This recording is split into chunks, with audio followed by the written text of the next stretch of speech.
জান্নাতের স্তর কয়টা? জান্নাতের দরজা কয়টা? জান্নাত আটটা। আটটা মানে আটটা দরজা, আটটা স্তর।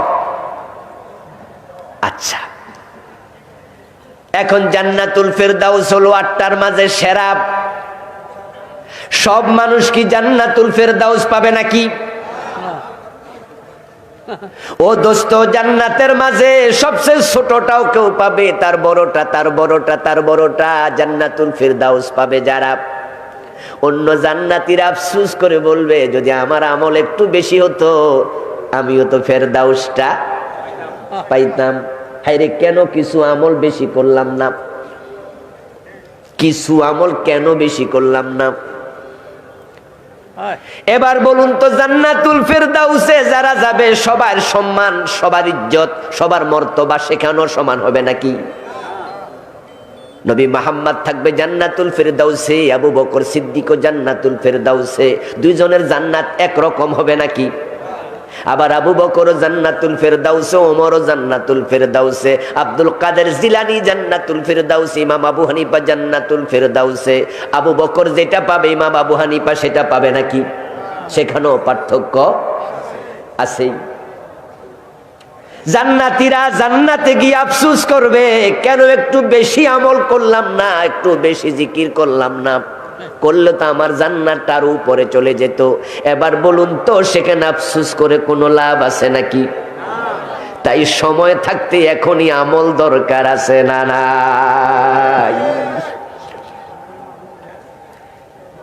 আমার প্রিয় ভাইরা, আল্লাহ তাআলার নাম উচ্চারণ করতে একটু কৃপণতা করছিলেন, তাই আমি বলছিলাম যে এখানে 5টা অক্ষর আছে, 10 নেকি করে 50 নেকি সাথে সাথে পাবেন। তাই যখনই আমরা প্রশ্ন করব, যখনই আলোচনার গতি উঠবে, দেখবেন কোথাও আশ্চর্য খবর দেব, সাথে সাথে সুবহানাল্লাহ বলবেন, কোথাও দুঃখের খবর দেব ইন্না লিল্লাহ বলবেন, কোথাও আবার সুসংবাদ শোনাবো তখন নিজে নিজে আলহামদুলিল্লাহ বলবেন, সাথে সাথে নগদ নগদ সওয়াব আমলনামায় যোগ হয়ে যাবে। কষ্ট করে আসছেন তো, 2-4 ঘন্টা সময় নষ্ট হচ্ছে না? এই সময়টা ভালো করে কাজে লাগা দরকার আছে কিনা? প্রিয় দিনী ভাইরা, আল্লাহ তাআলা আমাদেরকে ডাকছেন, ইয়া আইয়ুহাল্লাযীনা আমানু, ও ঈমানদারেরা। এবার সবাই আওয়াজ দিয়ে বলুন তো, আমাদেরকে ডাক দিলেন কে? আল্লাহ। আল্লাহর ডাকে এবার সাড়া দেন। সাড়া দেওয়ার নিয়ম হলো, তিনি যা বলবেন তা মনোযোগ দিয়ে শুনবেন, এবং তিনি যা বলবেন শোনার পরে তা আমল করবেন, তাহলে আল্লাহর ডাকে সাড়া দেয়া হবে। আল্লাহ বলছেন, ইয়া আইয়ুহাল্লাযীনা আমানু, ও ঈমানদারেরা, উদখুলু ফিস সিলমি কাফা, তোমরা ঈমান এনে কাজ শেষ মনে করো না। ঈমান আনার পরে কাজ শুরু হবে, শেষ নয়। ঈমান যারা এনেছ, এবার ইসলামে পরিপূর্ণ প্রবেশ করো। কে বলতেছেন? বলেন না আবার সবাই, কে? ঈমান আনার পরে কাজ শেষ হবে না শুরু হবে? ঈমানদার এক ওয়াক্ত নামাজও পড়ে না, এমন ঈমানওয়ালা বাংলাদেশে আসেনি? ঈমানদারের পরিচয় দেয় রমাদানে একটা রোজাও রাখে না, এমন আছে? ঈমানদারের পরিচয় দেয় সুদে টাকা লাগাইছে, এমন সুদখোর আজকের মাহফিলও 2-4 জন আছে না নাই? এরা ইসলামে পুরা ঢুকছে তো। ঈমানদারের দাবি আছে, কিন্তু আপনি নামাজ পড়েন না, আপনি রোজা রাখেন না, আপনি যাকাত দেন না, আপনি দিন মানেন না, তাহলে আপনি ইসলামে ঢোকেন নাই। ঈমান আনার পর আপনার কাম শেষ। ও দোস্ত, ইউনিভার্সিটি ভর্তি হওয়ার পরে আর ক্লাস করে না, বেড়া পাস করবো তো। অনেক মেধাবী ছাত্র এসএসসিতে 2টাতে পেয়েছে একবারে জিপিএ 5, গোল্ডেন এ প্লাস প্রতি সাবজেক্টে, খুবই মেধাবী। ঢাকা মেডিকেল কলেজে টিকছে।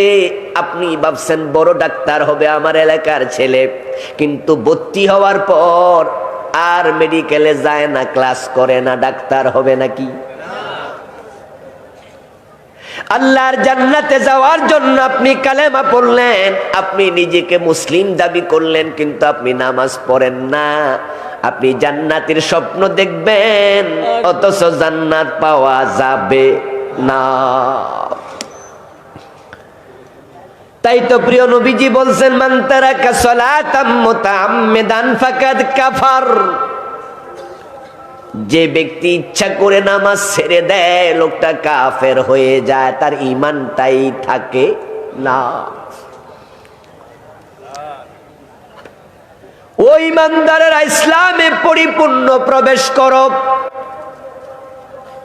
আমার আল্লাহ যখন বললেন নামাজ পড়ো, তখন নামাজ পড়া হয় ফরজ। আল্লাহ যখন বললেন রোজা রাখো, তখন রোজা রাখা হয় ফরজ। আমার আল্লাহ বলে ইসলামে পরিপূর্ণ ঢুকো। এবার আপনারা বলুন তো, ইসলামে পরিপূর্ণ প্রবেশ করা নফল না ফরজ? ইসলামে আমরা পরিপূর্ণ কয়জন ঢুকছি? বাবা হাজি মেয়েটা বোরকা ছাড়া কলেজে পাঠায়, স্কুলে পাঠায়, এমন বাবা আছে না নাই? ইসলামে পুরা ঢুকলে তো মেয়ে বেপর্দা কলেজে যাওয়ার কথা না। ও ভাইয়েরা, 5 ওয়াক্ত নামাজি নিজের ছেলেকে যখন বিয়ে করায়, তখন নামাজি হাজি সাহেব যৌতুক দাবি করে, এমন হাজি গাজি আছে না নাই? আলেম ওলামা পর্যন্ত এখন যৌতুক খাওয়া শুরু করছে। কিছু কিছু হুজুরও আছে যারা ছেলে বিয়ে করাইতে যাইয়া ডাইরেক্ট চায় না, ঘুরাইয়া গাড়াইয়া চায়, ঠিক না? হাজি সাহেব নামাজি মানুষ বলে যে না, আমরা তো যৌতুক নেই না, তবে যদি আপনি জামাইরে একটা মোটরসাইকেল দেন, এটা আপনার ব্যাপার। ইশারা দিয়ে দিছে, ঠিক না?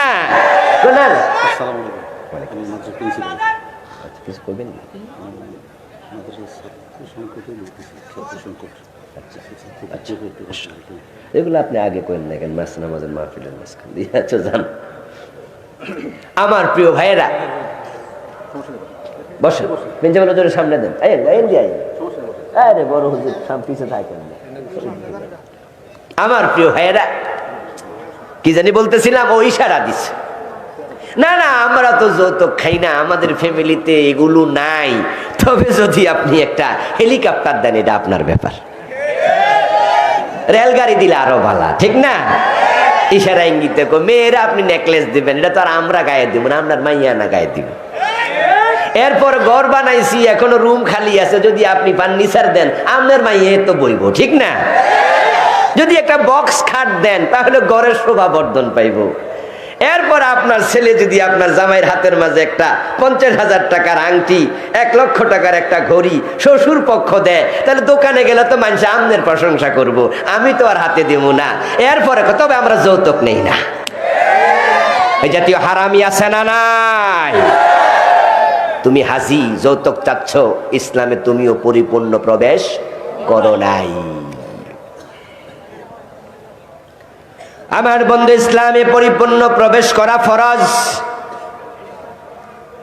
যে ব্যক্তি নামাজ পড়লো, জোহর আসর পড়ে নাই, যদি আসর না পড়ে জোহর পড়লো, তখন আসরের টাইমে লোকটা নামাজি না বেনামাজি? রমজানে রোজা রাখছে শুক্রবার, শনিবার রোজা ভাঙ্গা লাইছে, শনিবারে সে রোজদারি না বেরোজদারি? ইসলামের কিছু মানছে, কিছু মানে নাই। যেখানে মানে নাই, লোকটা ইসলামের ভিতরে না বাহিরে? সে বে-ইসলামী।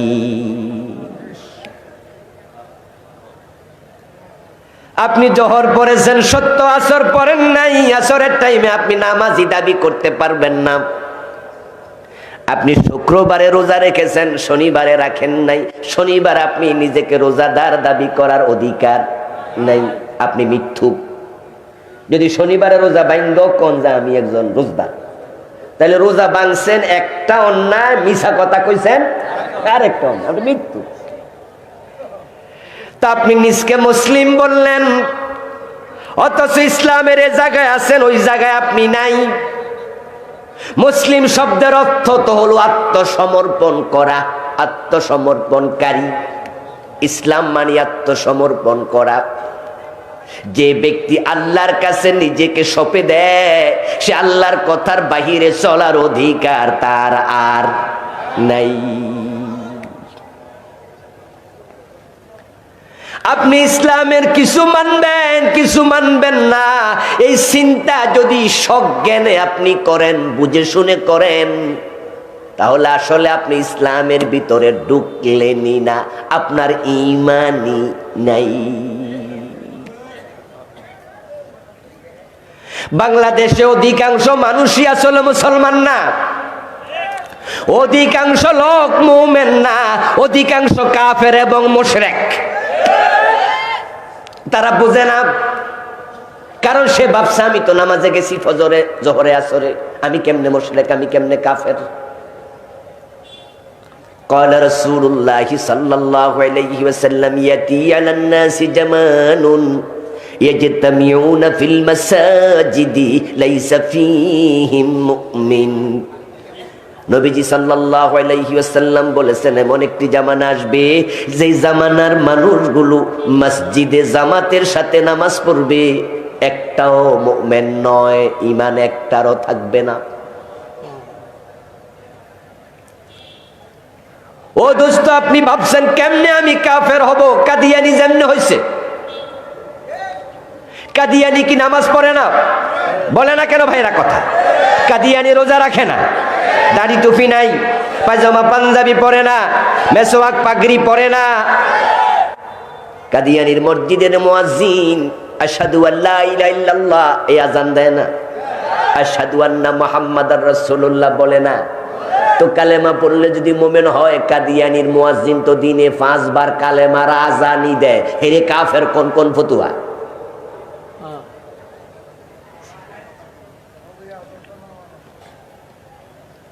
আত্মসমালোচনা করবেন। আমার বন্ধু যারা কাদিয়ানি, তাদের নামাজের মাঝে আত্তাহিয়াতু নাই, তো আত্তাহিয়াতুর মাঝে আশহাদু আল্লা ইলাহা ইল্লাল্লাহু ওয়া আশহাদু আন্না মুহাম্মাদান আবদুহু ওয়া রাসূলুহু, এই কালেমা পড়ে তো আত্তাহিয়াতু শেষ হয়। তো কাদিয়ানিরে কাফের কোন কেন? বেটা তো কালেমা পড়ে দিনে কতবার।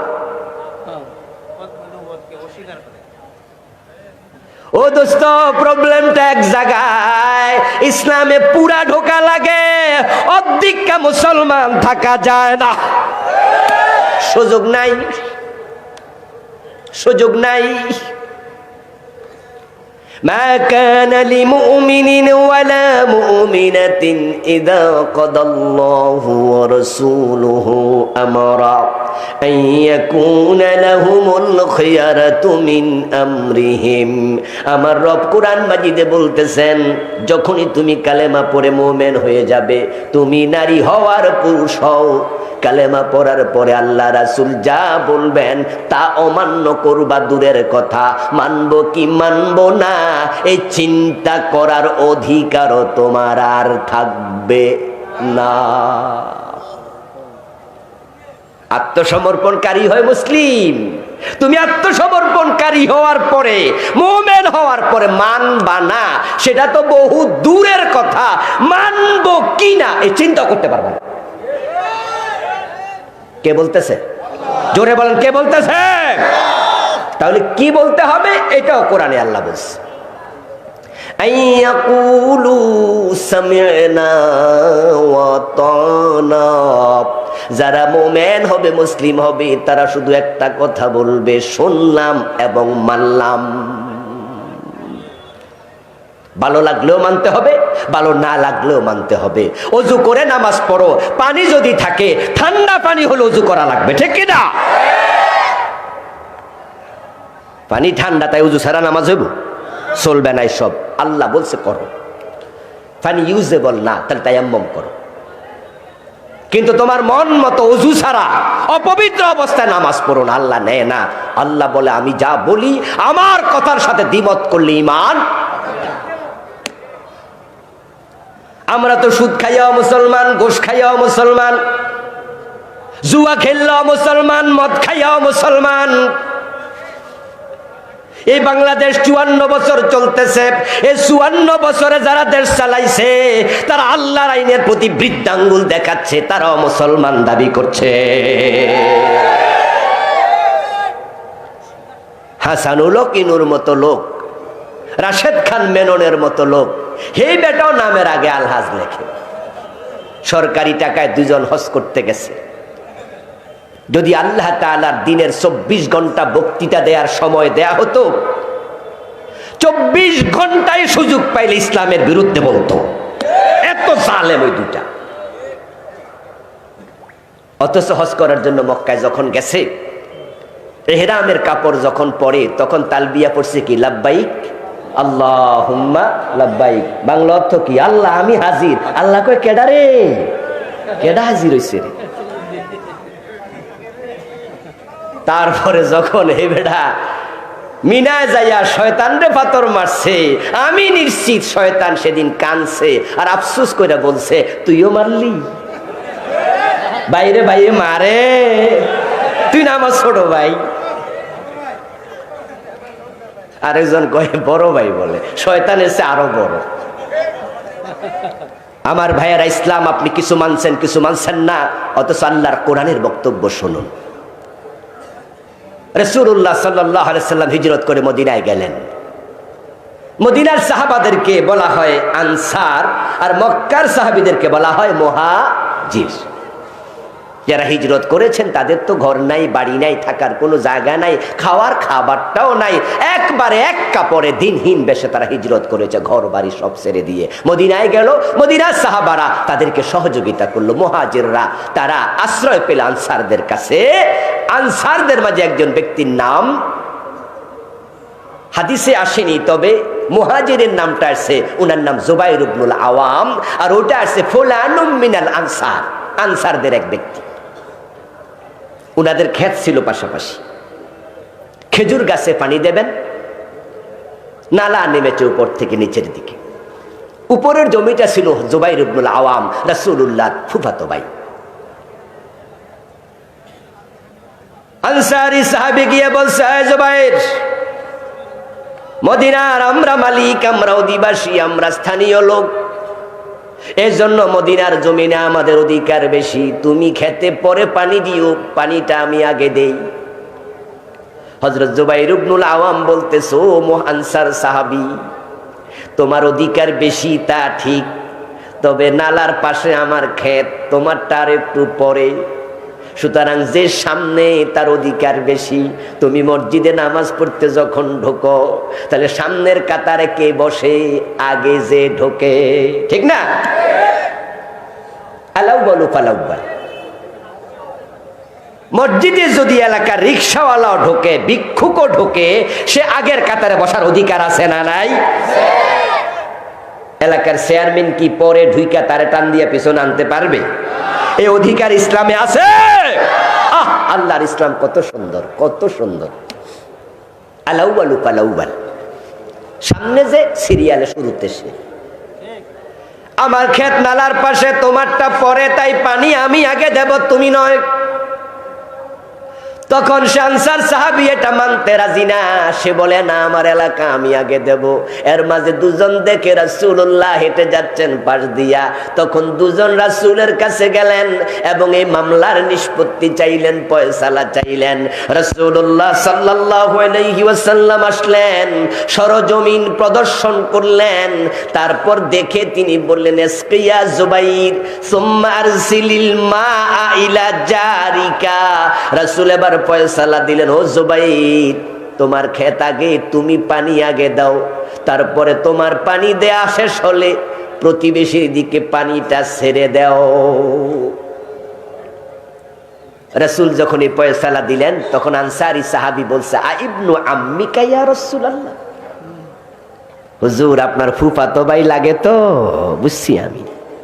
নাউজুবিল্লাহ পড়েন। ফাতালাওয়ানা ওয়াজহু রাসূলিল্লাহি সাল্লাল্লাহু আলাইহি ওয়াসাল্লাম, প্রিয় নবীর চেহারাটা রাগে লাল হয়ে গেল।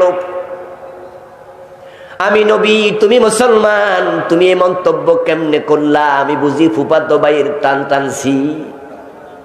আমি বুঝি স্বজন প্রীতি করছি, তুমি এটা কেমনে বললা? রাসূলুল্লাহর চেহারা লাল হয়ে গেল। এর মাঝে জিবরিল আমিন হাজির। আল্লাহ তাআলা কোরআনের আয়াত নাজিল করে দিলেন, ফালা ওয়া রাব্বিকা লা ইউমিনুনা হাত্তা ইউহাক্কিমুকা ফীমা শাজারা বাইনাহুম সুম্মা লা ইয়াজিদু ফী আনফুসিহিম হারাজাম মিম্মা কাদাইতা ওয়া ইউসাল্লিমু তাসলিমা। সবাই আওয়াজ দিয়ে সুবহান আল্লাহ পড়েন। মাইকলা একটা হরন কানে দিতে কইছি, তোমার আওয়াজ বাড়াইতে বলি না, আমি একটা হরন ঘুরাইতে বলছি। তো কয়বার কইলে তুমি শুনবা? আল্লাহ আয়াত নাজিল করলেন, ও নবী আমি আল্লাহ কসম করতেছি আমার নিজের, ফালা ওয়া রাব্বিকা তোমার রবের কসম। রাসূলের রব কে? আয়াত নাজিল করছে কে? কসম খাইতেছে কে? আল্লাহ নিজে নিজের কসম করে বলতেছে, শক্ত শব্দ, আমি আল্লাহ আমার কসম করছি। লা ইউমিনুন, এই মানুষগুলো মুমিন নয়। ওই যে আমি বলছি নামাজ না পড়া মুমিন, ঠিক না? বরং আমরা যদি জিগাই কিরে ভাই নামাজ পড়স না, কয় যে নামাজ না পড়লে কি হয়েছে? ঈমান শক্ত। অধিকা ইসলাম মেনে আমরা ভাবছি আমরা মুমিন। কাদিয়ানি কোরআনের একটা মানে না, তারা কাফের। আর আমরা ডজন ডজন বাদ দিছি। কাদিয়ানি নবী মুহাম্মদকে শেষ নবী মানে না, তাই বাকিগুলা মাইনাও লাভ নাই, কাফের হয়ে গেল। ইবলিস শয়তান আদমকে সেজদা করতে রাজি হয় নাই। ইবলিস শয়তান মুমিন না কাফের। শয়তান আল্লাহর কয়টা কথা মানে নাই? ভাইরা কথা না বললে মজা পাই না, তো বলেন না। শয়তান কয়টা মানে নাই? কাদিয়ানি কয়টা মানে না? চোর ধরে হাত কাটো এই আইন কোরআনে আছে না নাই? 54 বছরে কয়দিন মানছেন? জেনা করলে 100 বেত লাগাও, বিবাহিত হলে পাথর মারো, এই আইন কোরআন হাদিসে আছে না নাই? 54 বছরে কয়দিন মানছেন? আল্লাহ কোরআন মাজিদে বলছেন, লাহুল খালকু ওয়াল আমরু, সাবধান সৃষ্টি যার, আইন চলবে শুধুই তার। 54 বছরে আল্লাহর আইন বাংলাদেশে কয়দিন চলছে? তো শয়তান মানে নাই কয়টা? ঈমান আছে না গেছে? আমরা মানি না কয়টা? আমাদেরটা যায় না, সুপার গুলো দিয়া লাগাইছি।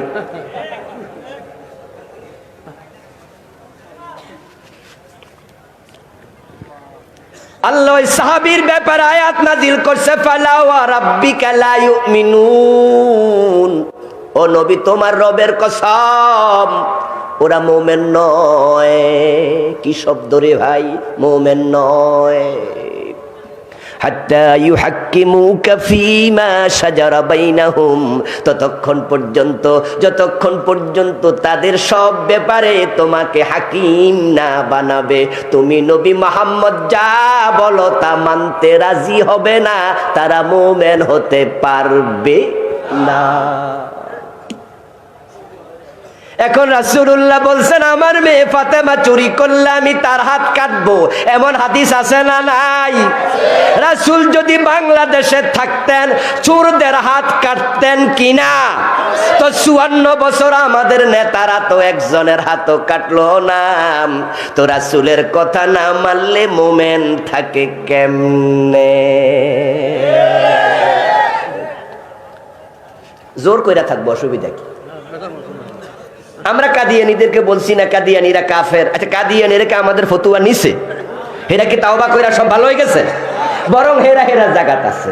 তা আমরা যদি এই বড় প্রিন্সিপাল হুজুর সহ, দামতি আলিয়ার প্রিন্সিপাল সহ, দেবিদ্দারের বড় বড় আলাউদ্দিন ভাই সহ 100 জন বড় প্রিন্সিপাল পাঠাইয়া দেই, এই কাদিয়ানী তোমরা কাফের, ফতুয়া নিব? যারা মাইজবান্ডার দরবার শরীফে যাইয়া পীরের পায়ে সেজদা দেয়, আমরা বলি পীরের পায়ে সেজদা দিলে শিরিক হয়, বলি না আমরা? আচ্ছা, আমাদের ফতুয়া শুই না তারা কি সেজদা বন্ধ করছে? এরা মুস্কি হাইসাকে হুজুর আমনের ফতুয়া আমনের কাছে নে না। পাশের বাড়ির ভাবি আসছে, এ বাড়ির ভাবির সাথে গল্প করছে, এর মাঝে ভাবির জামাই আসছে, আইসা কিলোয়া টকজগ লাইগা জাগায় 3 তালাক মেরে দিছে।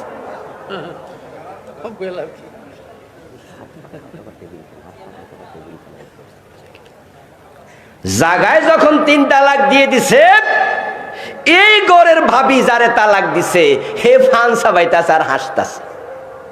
পাশের বাড়ির ভাবি তো অবাক, ও বলতেছে ভাবি আপনার জামাই আপনারে মুখের উপরে 3 তালাক দিয়ে দিল, আপনি হাসতেছেন বুঝলাম না। কহে তালাক নেয় কেনা, কহে তো এরকম তালাক আমার আগে 100-র উপরে দিয়াই রাখছে, আবার রাতে একসাথে হইয়া থাকে। তো এই জন্য হে তালাক শুনতে শুনতে আমার এই তালাক এখন আর তালাক মনে হয় না। আমি আশ্চর্য হয়েছে না আমার কাছে, এটা ও তালাকই নেয় না। ও দোস্ত, কাদিয়ানিকে আমরা কাফের বলছি, তারা আমাদের ফতুয়া নেক আর না নেক আল্লাহর সামনে গিয়ে যখন দেখবে ঈমান নাই তখন বুঝবে, ঠিক কি না? তখন বুঝবে। পীরের পায়ে যারা সেজদা দিচ্ছে তাদেরকে আমরা বলছি তোমরা শিরিক করছো, সেজদার মালিক একমাত্র কে? আল্লাহ। তারা আমাদের ফতুয়া নেয় না, বরং এটার নাম দিছে সেজদায়ে তাজিমি।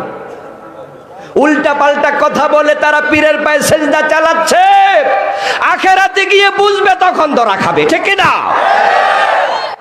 আপনারা যারা আল্লাহর ইসলামকে পুরা মানেন না, মসজিদে ইসলাম মানে আদালতে আর মানে না, ঠিক কি না?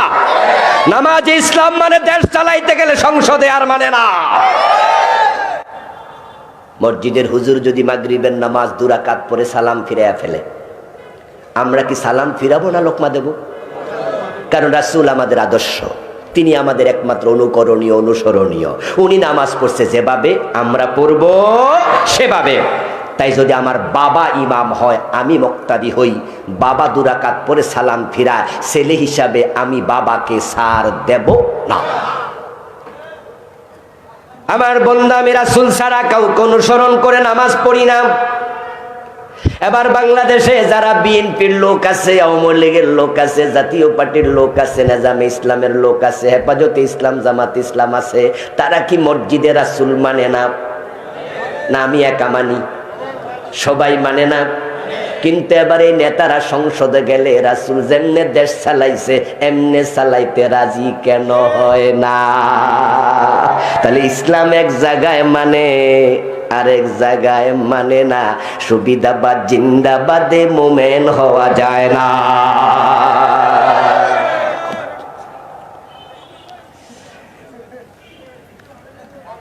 এখন আপনি মনে মনে বলবেন ইসলাম বুঝি এত টাইট, তো কিছু যে মানছে হিরো কি বাদ নেই। এজন্য আমাদের দেশের লোকেরা কিন্তু ইসলাম অর্ধেক মেনে জান্নাতে যাওয়ার স্বপ্ন দেখে। তাই বাংলাদেশে এমন মসজিদও আছে যে মসজিদ কমিটির সভাপতি সিনেমা হলের মালিক, সুদী ব্যাংকের ডিরেক্টর। ও বেটা সুদের টাকা দিয়া মসজিদে এসি লাগাইয়া দেয়। গোসখোর অফিসার মসজিদে ছাদের রড যা একা দিয়া দেয়। আখেরাতে আল্লাহরে কয়ে দিব, আল্লাহ গোশ খাইছি তো খাইছি, আমার গুনাহ হয়েছে, কিন্তু তোমার মসজিদে যে রড দিছি, বুঝেন নাই কথা? আল্লাহরে খোটা দিয়া দিবে, সেদিন শক্ত করে ধরবে যে আল্লাহ তোমার মসজিদে তো গোশের টাকার রড দিছি। আরে বুদ্ধি রে, কত বুদ্ধি! চুরি কইরা কোরবান দিয়া হুজুরের কাছে মাসলা জিগায়, হুজুর আচ্ছা চুরি কইরা যে কোরবান দিলাম কোনো অসুবিধা হয় নাই তো? হুজুর মারছে ধমক, চুরি কইরা কোরবান দিছে আবার আমার কাছে হুজুর আমরা বুঝি, আপনারা টাইট ফতুয়াই দেন, আমরা কি কিছু বুঝি না? চুরি করলে গুনাহ হয়, কোরবান দিলে সওয়াব হয়, তো গুনাহ সওয়াব কাটাকাটি, গোস্ত ফ্রি। বাহ, কত বুদ্ধি! তুমি গোশের টাকা দিয়া মসজিদে এসি লাগাইছো, আল্লাহর কিয়ামতের দিন বলে দেবে হারাম টাকা আল্লাহর রাস্তায় দান করে সওয়াবের নিয়ত করা কুফরি।